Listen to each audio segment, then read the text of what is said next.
speaking this morning. He's speaking to you. The question is, are you going to hear what he has to say? Thank you, group, again.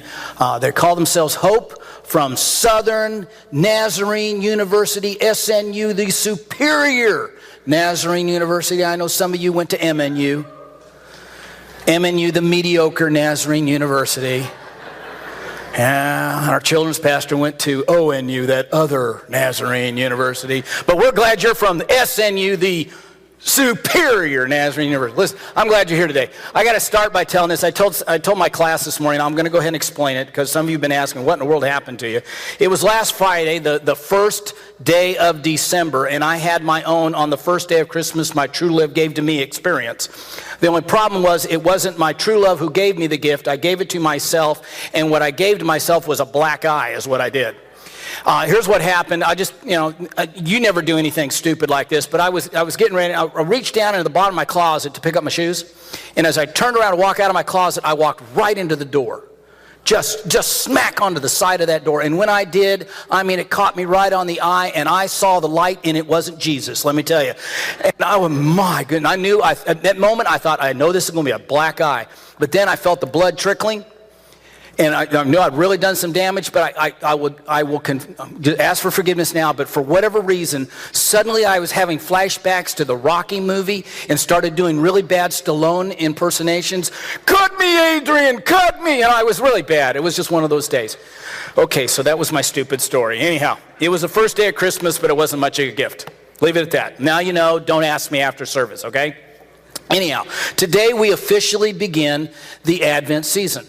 The Christmas season. Advent's that fancy term to describe the coming of Jesus. And historically, this is the time when we celebrate that Jesus Christ came into the world and he came for us. And what we thought we would do this year as a church in order to celebrate that and focus on that is we're going to be looking at the three gifts. So I want you to watch this video for me, would you?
We want to take this Christmas season, we're going to focus on the three gifts. It just seems that gifts and Christmas go together, don't they? Did you know, I was listening to research, I was reading this thing, this year it is estimated in this country, we will spend $780 billion on Christmas gifts. Can you believe that? Anybody want to guess when you ask people who's your favorite individual to buy Christmas gifts for? Anybody want to guess who the most people say? I heard it, children, especially your own children. That's who we enjoy most. Okay, anybody want to guess who is the least favorite, who's on the bottom of the list when it comes, for whom is your favorite person for whom to buy gifts? Anybody want to guess which that one is? Dads. Only 2% said that was their favorite person. Yeah, that's what I thought. This is rough here, man. Oh my goodness. Well, again, gifts and Christmas seem to go together. So what we thought we would do this year, what we thought we would do is we'd have a little fun with it by giving away a gift every week. So I've got some gifts down here I'm going to give away. You just thought you came to church today. We got some fun stuff planned here. What we're going to do is we decided we were going to give away a gift every week as a way to get the focus. By the way, see what it says? There we go. What we thought we would do is give away some gifts as a way to focus the attention not on what we get, because all too often we get really focused on what we get rather than on what we give. Especially kids, when we're young, we do that. And so what we wanted to do for change was get our focus off of that and onto giving. After all, wasn't it Jesus who said, you are more blessed when you give than when you receive? Somebody said that, Jesus, okay?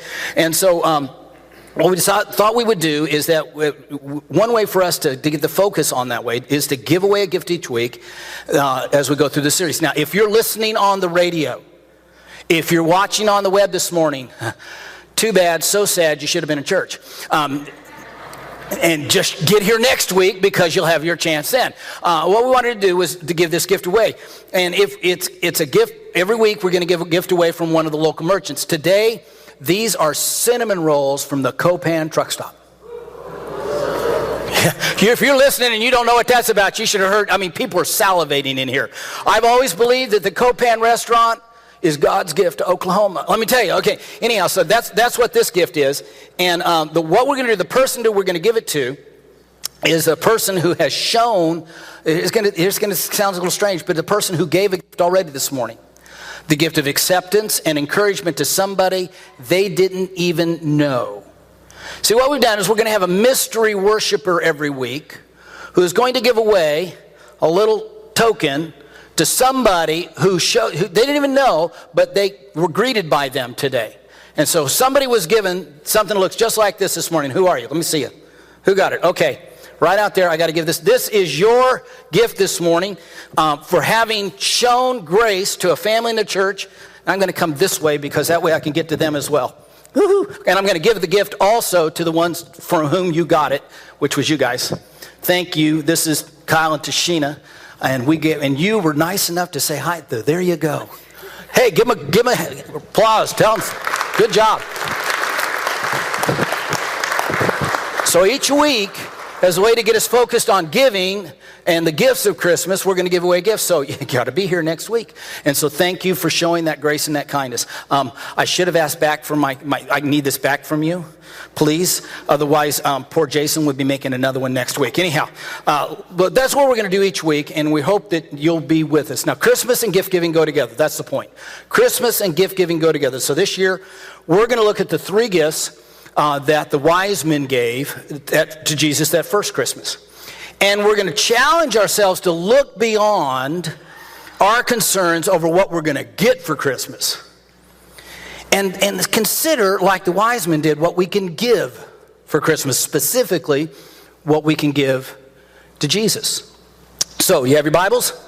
How many have your Bibles? Well, I want you to find Matthew chapter 2. If you have your Bible, let me see it. Did you bring it today? You got it on your phone? You got it on your tablet? Great. We want to lift up the Word of God. And so here we are this morning. I want you to find Matthew chapter 2 because here is how it begins. Jesus was born in Bethlehem in Judea during the reign of King Herod. And about that time, some wise men came from eastern lands and they arrived in Jerusalem. Now, I really don't want to rain on your Christmas decorations or ruin your favorite Christmas carols. But I do need to let you understand that it's not quite accurate for us to put the wise men in the manger or to sing the carol, "We Three Kings of Orient Are." For one thing, it doesn't say there were three of them. How many were there? We don't know. All we know is there's more than one because the word is plural. It's wise men. There could have been, or at least there was more than one, but there could have been a whole bunch of them, could have been three. We don't know. All we know is there was enough of them that their entourage caused a little bit of a stir when they showed up in Jerusalem. And likewise, even though the song says that from Orient, we don't know. Don't think Orient, don't think Asia and so forth. All it says is they were from East, meaning east of Jerusalem. And east of Jerusalem at that time was the kingdom of Persia. And so they were just from the east of Jerusalem somehow. So don't think Asia and the Orient. And don't think kings, because the Bible never calls them kings. What it calls them are, technically the word there is Magi, and that's why they translate it wise men. It was actually, Magi is a Persian word. And it literally was a way to think spiritual advisors to the king. Kind of like Daniel in the Old Testament, in the book that bears his name. By the way, we're going to be looking at Daniel in January. You don't want to miss that series. But Daniel was an advisor to the king. He would have been considered a Magi, a spiritual advisor to the king. Well, these guys were Magi. That's what they were. They would study nature. They would study the stars. They would study the sacred writings to understand the events of their day and then give advice to the king on what he should do about them. Well, some of these wise men showed up in Jerusalem. What were they doing? They were asking, where is the newborn king of the Jews? We saw his star as it rose, and we have come to worship him. So again, probably these were Persian wise men who believed, spiritual advisors who believed that significant events in the heavens reflected that there were significant events happening on earth. By the way, the Romans believed the same thing. Did you know that? The Romans believed that because in 44 BC, when Julius Caesar died, a comet happened to appear. It appeared every night for 7 days, and they interpreted that comet's appearance to mean that Julius Caesar had ascended into the heavens and had become a god, and that's when they began to worship the emperor Caesar as a god. So the Romans believe this, Persians believe this. These guys think when something happened in the heavens, it reflected that something significant happened on earth. And so they had probably also read all those Jewish scriptures that Daniel and the others had brought to Persia when they were being held captive. And so they knew the scriptures and they saw this thing. And so they figured this must mean that that Jewish king that was foretold in their scriptures has come. And that's why they showed up. That's why they came to pay homage to this king. Well, they have a brief powwow that we'll look at more next week, but they have a powwow with Herod, and who is the governor, and the spiritual leaders in Jerusalem. And then we're told after the interview, these wise men went on their way, and the star they had seen in the east guided them to Bethlehem. It went ahead of them and stopped over the place where the child was. They entered the house and saw the child with his mother Mary. Stop there for a minute. Again, not to ruin your Christmas decorations. But notice the wise men did not show up at the manger. They showed up at a what? At a house. Okay? Again, don't want to ruin it for you, but the fact, by the time they show up there, Jesus is no longer a newborn baby. It doesn't even use the word for baby. It uses child now. And he doesn't show up at the manger. He shows up at a house. And so, for whatever reason, they're no longer in a house, but they're still in Bethlehem. Maybe they haven't, Joseph was out of money. Maybe need to earn some more before they could go home. Don't know, but for whatever reason, they're in a house now. Okay? The important point, however, is what they did, these wise men did when they got there. Notice it says they bowed down and worshiped him. Then they opened their treasure chests and gave him gifts. And right there is where Christmas and gift giving got together. But what were the gifts that they gave and why? That's my question for this Christmas. What were the gifts that these wise men gave to Jesus that first Christmas? And what do they teach us about what we could give to Jesus this Christmas? Well, let's talk about that. And let's just begin with what gift did these guys bring him? What gifts did they bring? Well, according to the record, the first gift that they gave him was the gift of gold. Okay? They opened their treasure chest and they gave him gifts of gold. Now, I want you to know, believe it or not, this display up here has been done intentionally. And inside this box here, there's actually some gold in here. It's gold leaf, so it's not going to be worth your time to try to steal it. Just want you to know that right up bat. And the other boxes actually contain the other gifts, but we'll talk about them in the weeks ahead. But we've put the wise men around these things up here so to kind of give us a visual. And the first gift that they gave was the gift of gold. Gold was mentioned over 400 times in the Bible, if you didn't know that. Gold was the most precious commodity of the ancient world. Now today we know that there is rhodium, and anybody know what the second most precious metal in the world is? Platinum, heard it over here. Rhodium and platinum are the most precious now, but at that point in time, gold was the most precious commodity in the world. It was the possession of kings. If you had gold, that meant you were royalty, you were a part of the nobility. That's the way it worked. In fact, it was an ancient custom that if you ever came to visit a king, you had to bring a gift. You were not allowed to show up in front of the king without a gift, and the most frequent gift that was given to a king in the ancient world was the gift of gold, obviously. Consequently, it became that symbol of royalty and wealth. And it's just the way it was. And so these wise men gave to Jesus, first of all, was gold, which was a gift fit for a king. That's what I wanted you to catch here. It was clearly their intention, as evidenced by the question they asked when they showed up in Jerusalem. It was their intention to bring a gift fit for a king. Because what did they say when they showed up? Okay, where is the child who has been born, read it with me, born King of the Jews? They came looking for a king. And so when they found Jesus, they gave him a gift fit for a king. They gave him gold. Do you remember, however, the reaction to the question that they asked when they showed up in Jerusalem? Do you remember the reaction to that question by the ruling authority?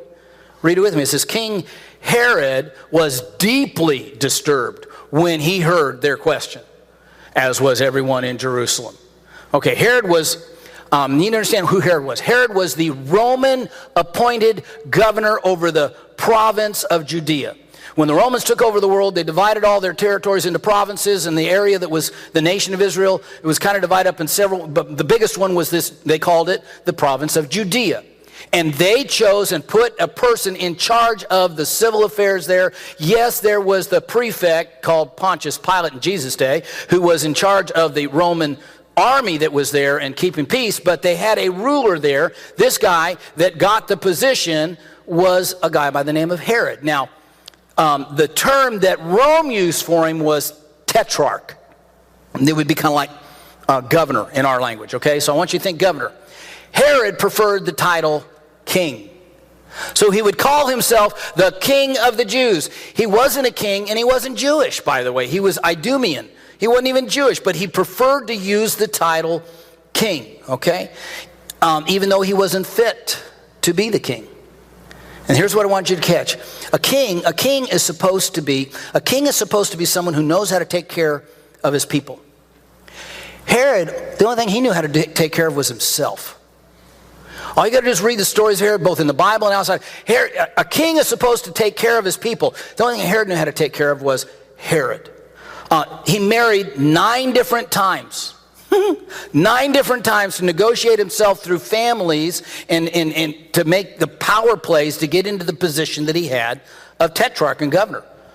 Okay, 9 different times. You should have groaned more at that one. Really? But he did it all. Okay, he was just that kind of a person. He wasn't fit to be king. And that's why when this entourage showed up in Jerusalem with gold asking about a newborn king, Herod got all upset. See, this gift of gold fit for a king gave Herod the king a fit because Herod wasn't fit to be king. That's not easy to say. But I got it. Did you catch that? That's pretty good, though. This gift of gold fit for a king gave Herod the king a fit because Herod wasn't fit to be king. Say that 3 times real quick. But that's the truth. He wasn't fit to be the king. And so this gold gave him a fit. Everybody knew he was upset, and that's why they were all upset with him. This gift of gold was fit for a king, but Herod wasn't fit to be king. He just wasn't. And so he had a fit. A king is supposed to know how to take care of his people. Herod only knew how to take care of Herod. And that's why he did what he did when these wise men showed up looking for a newborn king. What did he do? Keep reading. He called a meeting of the leading priests and teachers of religious law and asked where is the Messiah supposed to be born? Messiah, by the way, is the term out of the Old Testament the Jewish people used for this king that God would send who would deliver them. Okay, that's how it worked. That was the term that they used. And these priests and the teachers, they knew their Bible. And they knew that the prophet Micah had said, well, that coming king, that coming Messiah will be born in Bethlehem. And now Herod realized that the people were more likely to want anybody than him as leader. So he was concerned that they would want to replace him with whoever this newborn king might be. And so Herod did the one thing that he was good at. Herod looked out for Herod. And that's why we read that Herod called for a private meeting with the wise men and learned from them the time that the star had first appeared. That time would give him an age range. And then he could get rid of that king. Because again, Herod didn't know how to take care of people, but he knew how to take care of himself. And what he was going to do is take care of himself by getting rid of the kid. So he got an age range, and with that knowledge, later we're told that he sent soldiers to kill all the boys in and around Bethlehem who were 2 years old and under, based on the wise men's report of the star's first appearance. Now, as brutal and as horrible as that sounds, nobody who knew Herod would have been surprised by it. That would not have surprised anybody who knew Herod. You need to understand, he had killed off his wife and 2 of her brothers because he suspected them of trying to undermine him. killed off one of his wives. He had 9 of them, so got others, He killed off 2 of his own sons because he thought that they were trying to undermine him. In fact, the Caesar at that time said, this is what his quote that we have in other ancient writings, it's safer to be one of Herod's pigs than one of his sons. That's the kind of guy he was. So this wouldn't have surprised anybody who knew Herod. It was years later when Herod was approaching death, he even did this. He knew he was going to die, and so he figures, you know what, I need to do something so that there'll be somebody who mourns when I leave. He actually ordered that all of the leading leaders, the civil leaders of Jerusalem, the nobility and so forth, he rounded them up and he put them in prison. And he said, here's the order. The moment I die, I want you to kill them all. That way at least somebody will mourn when I'm gone. So the fact you're trying to kill, that didn't surprise him, but that's who Herod was. Herod was not fit to be king because the only thing Herod knew how to take care of was Herod. That's just the kind of person that he was. A king is supposed to know how to take care of his people. But Herod only knew how to take care of Herod. And so when these wise men show up with a gift fit for a king, it gave Herod a fit because Herod just wasn't fit to be king. On the other hand, the wise men gave Jesus a gift fit for a king because they recognized that Jesus was fit to be their king. You can see that in what they did when they found Jesus. Remember what they did when they found him? They entered the house, they saw the child. What did they do? And read it with me, they bowed down.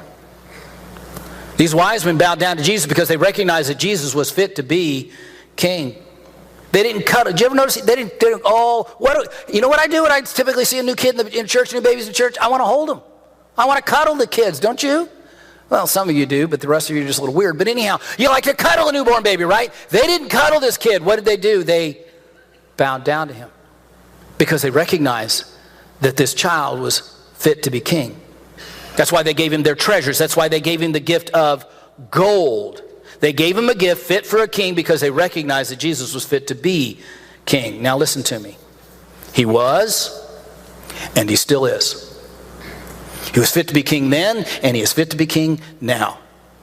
Every other king that's ever lived has lived and died, and they're gone. And they stayed dead. They've all come, and they've all died. Herod came, and Herod died. Caesar came, and Caesar passed away. Genghis Khan came, and Genghis Khan died. Napoleon reigned, and Napoleon was defeated. Kings come, and kings go. Emperors come, and emperors go. Presidents come, and presidents go. But not Jesus. Not Jesus. He always was, and he always will be king. That's why his kingdom has no end. That's what Scripture says. That's what makes him the King of all kings. Jesus was fit to be king, and he's still fit to be king. And I think it's kind of funny that when you think about some of the things that come and go in our lives, let's just talk about this for a minute. Things come and go in life, even in our own lives. Things can be really popular at one point, and then later they're just hardly a memory, or we kind of bow our heads and we think about them, or worse, they're laughable. For example, let me just give you one example. How many of you remember the styles in the 70s? Come on, you were around and you remember them. Remember the afro hairdos that were so big you couldn't even get in the room? Okay, bell bottoms, right? Oh, leisure suits. Come on, how many of you, be loud and proud about it, you owned a leisure suit at one time? Woo-hoo, wore one in high school. Yes, that tells you how old I am. It was horrible. It was terrible, those things. Now we just laugh at them, and they were terrible. Just one other word. If you need to laugh at about the 70s, disco.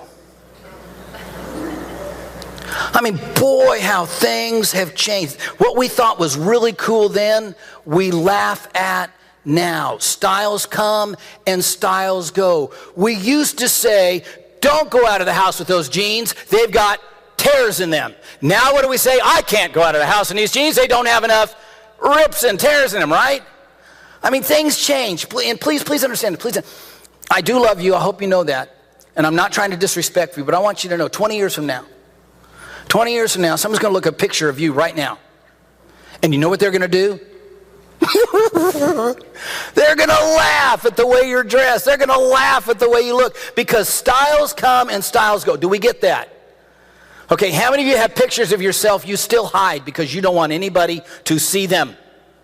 My parents, God bless them, got out my junior high pictures and showed them to my children. I never recovered from that. That was it. I mean, listen, there'll come a time. Styles come, styles go. That's just the way things are. And my point is this: kings come and kings go. Kingdoms rise and kingdoms fall. Styles come, styles go. All those things change except for Jesus. Jesus is the King of Kings, and his kingdom will never end. He is not a style. He is not a fad. He's the Alpha and he's the Omega. He is the beginning and the end. He's the first and the last. He's the great I am, and of his kingdom there will be no end. And somebody ought to praise him for that. Yes, absolutely. We really need to celebrate the fact this Christmas that he is the king. The wise men brought a gift fit for a king because they recognized that Jesus was fit to be their king. Here's my question. Do you? Do you recognize that? I'll never forget the couple of boys they were going to be at Grandma's house for Christmas. And if you're going to be at Grandma's house for Christmas, that meant you had to go with Grandma to the Christmas Eve service. That's just the way it was at Grandma's house. Now, these kids didn't grow up in church much, so they didn't know much about it and what you're supposed to do, what happens there. But sure enough, they go. And they go to the Christmas Eve service, and Grandma puts them right on the front row with her. Well, this was one of those churches. The Christmas Eve service included a children's pageant where the kids would dress up, and they would come in from the back of the church and walk up to the front as their part of the Christmas story was read. And so sure enough, they're going along, and they get to the point where the wise men are coming in. And the kids aren't paying any attention, so Grandma nudges one of them and says, "Look, here comes the king." At which point, the youngest of the two kids jumps up on the pew, looks at the back of the room, and so that's Elvis. These wise men recognized that Jesus was fit to be king. Do you? Do you? He's fit to be king. Do you? Do you know how I know that Jesus is fit to be the king? Let me just put it on a personal level. You want to know how I know that Jesus is fit to be my king? Jesus is fit to be king because he knows how to take care of what belongs to him. Herod only knew how to take care of Herod. Jesus knows how to take care of what belongs to him, and that means when you're part of his kingdom, he's got you covered. He knows how to take care of what belongs to him, and when you're a part of his kingdom, he's got you covered. Let me ask it this way. Anybody here, has Jesus ever taken care of something in your life? Can I see your hand? Has Jesus ever taken care of anything in your life? He's taken care of me. I know that. Jesus is fit to be my king because he has taken care of me. He's taken care of me when I couldn't even take care of myself. He's taken care of my questions. He's taken care of my confusion at times. He's taken care of my needs. He's taken care of my wounds. He's taken care of my family. He's taken care of my finances. He's taken care of my sin, and he's taken care of my guilt. Jesus is fit to be my king because he knows how to take care of what belongs to him, and he has taken care of me. And that also includes he'll take care of you. Anybody in here, Jesus ever taken care of you? You ought to tell him thank you today. Amen? These wise men recognized that Jesus was fit to be king. Do we? If you do, then here's my other question. What gift will you give to Jesus? What gift will you give? Now, in order to help you answer that, I want you to consider for a moment what Herod gave to Jesus. Okay? Go back to the record. Remember what Herod told these wise men when he found out that this Jesus king was going to be born, that this newborn king was going to come? It says, then he told them, listen, I want you to go to Bethlehem and search carefully for the child, and when you find him, I want you to come back and tell me so that I can go and worship him too. Now, Herod, we all know, Herod had absolutely no intention of worshiping Jesus. His only intention was to get rid of Jesus. And so the only gift that Herod gave Jesus was lip service. I'm serious. Herod had all the right words. He said all the right things. But he had no desire to follow Jesus as his king. If you asked him at the grocery store, if you talked to him down in the market, he'd say all the right words. He had tell me where he is so I can come. He had all the right words, but he had no desire to follow Jesus as king.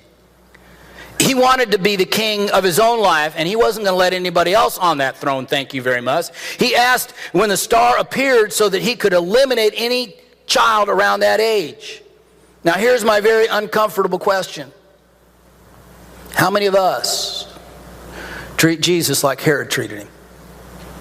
How many of us, the only gift we ever give Jesus is our lip service? We don't want him as our king. We want to be the king of our own lives. We want to sit upon the throne of our own Game of Thrones. Thank you. We don't mind giving Jesus our lip service. We don't mind coming to church. We don't mind going to church. Hey, they're having a dinner today. Let's go. We don't mind doing that. We don't mind coming once in a while. We don't mind, but we don't want Jesus as our king. We don't want him the one who sits on our throne. I mean, I don't mind a little religion. Don't get me wrong. I don't mind a little religion. And when you're in trouble, go to Jesus, get him help from him. But you let him be king of your life. You let him decide the issues of your life. You make him choose the priorities and make this, I don't think so. How many of us in this room, are just like Herod? We give Jesus only lip service.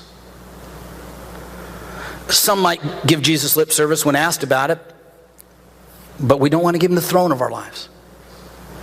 Others, I've noticed that. I'm serious. Now, let's feel better about ourselves for a minute. Let's talk about the people you work with. Let's talk about the ones you go to school with. Some of them, if you talk about Jesus at all, they'll give Jesus their lip service, but they're not real interested in making him their king. But I also find in our culture today, there are people that are a lot more hostile. They're more like Herod in his hostility. You try to talk about Jesus and boy, you get a hostile response. True? If you don't believe that, you need to listen to the media. You need to listen to the TV. You need to listen to the music. You need to listen to the comedians. You can't say the J word. Absolutely not. Not in terms of Jesus being the king, because the mantra of the day is that nobody runs my life but me. And so there is ridicule for Jesus. There is contempt for Jesus. But there's not any loyalty to Jesus. Some people today are just like Herod. They refuse to recognize Jesus as king. So the only thing they give to Jesus is lip service at best and hostility at worst. But what about you? If you are a follower of Jesus today, I want to suggest to you that the gift you need to give to Jesus, the only gift appropriate for the king, is your loyalty. And I want to ask you, are you giving him your loyalty today? Now, if you're not a follower of Jesus, I want you to consider becoming one. But if you are a follower of Jesus, the only gift appropriate to give to this king is your loyalty, not your lip service. That's what these wise men did. Remember, when they saw the child, they bowed down and gave him gold. The wise men gave Jesus the gift fit for a king because they recognized that Jesus was fit to be their king. They bowed down before him as a way to pledge to him their loyalty. And they gave him gold, the gift fit for a king, as a way to make him their king. And I would just like to suggest to you to consider this Christmas how you could give to Jesus your loyalty rather than just give him lip service. I want you to consider how you could give Jesus your loyalty this year. How might that look? How might it look for you to daily put him on the throne of your life? How might it look for you to give him loyalty in your priorities and in your decisions? How might it look for you to give him loyalty in the way you spend your time or the way you spend your money? Do you give Jesus your treasures the way the wise men do, or do you keep your treasures for yourself? Thank you. It just says a lot about my loyalty. How might it look for you this year to give Jesus the gift of your loyalty instead of just your lip service? And what might we discover if we choose to do that? Now, I'm not sure exactly what you'll discover, but let me tell you what I've discovered in my life. When I finally made the decision to give him my loyalty and to make him my king, what I discovered is that when I gave Jesus my loyalty, I discovered that I am never out of his hands. Let me explain what I mean by that. When I finally made the decision to just give him everything, to put him on the throne of my life, to ask him to take total control, to make him my king and give him my loyalty rather than just lip service in church, I found out just how much a king knows how to take care of what belongs to him. And he's taken care of me in so many ways in my life. I could keep us here way past the time to serve the meal if I tried to tell you all the stories of the way Jesus is taking care of me, but I just know this: he's taking care of me. He's taking care of me even when I couldn't take care of myself. He's taking care of my sin and my guilt. He's taking care of my questions and my fears. He's taking care of my heartaches. He's taking care of my family. When I made him king, I found out that I am never out of his hands. He's taken such good care of me. And I just want to suggest to you this year, if you'll give Jesus your loyalty, I believe you will discover you're never out of his hands either. And you'll discover just how well he can take care of you. Jesus is the king. He's the king of all kings, and he knows how to take care of what belongs to him. And that means if you choose to make him your king, you'll discover how he can take care of you. Joseph Kuntz is a wonderful writer, and he tells a story about this family who were facing a pretty rough time in their lives. This was back in the Christmas time of 1940. So it's been a few years ago. But the father was a painter. He was a house painter. And because of the weather, he was out of work.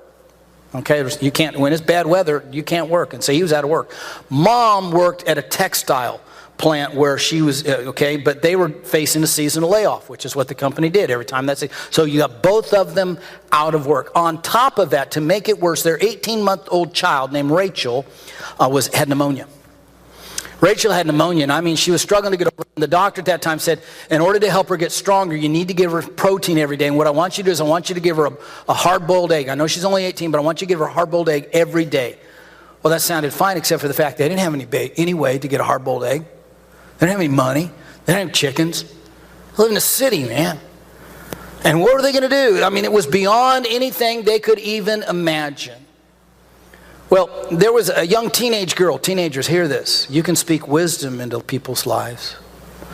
Teenager who normally took care of Rachel whenever mom was working. The teenager happened to see the mom, and the mom telling him what the doctor had said, because Rachel asked about it, said she's supposed to have an egg every day, but we don't have any egg. And Rachel said, well, did you think of praying for that and asking Jesus for an egg?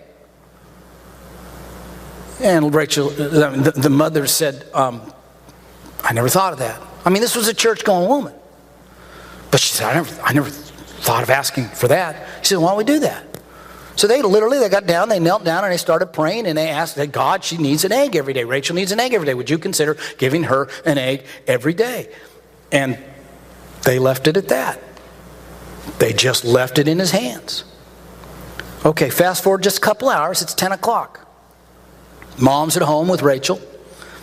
And suddenly she hears this noise out along the hedge in front of their house.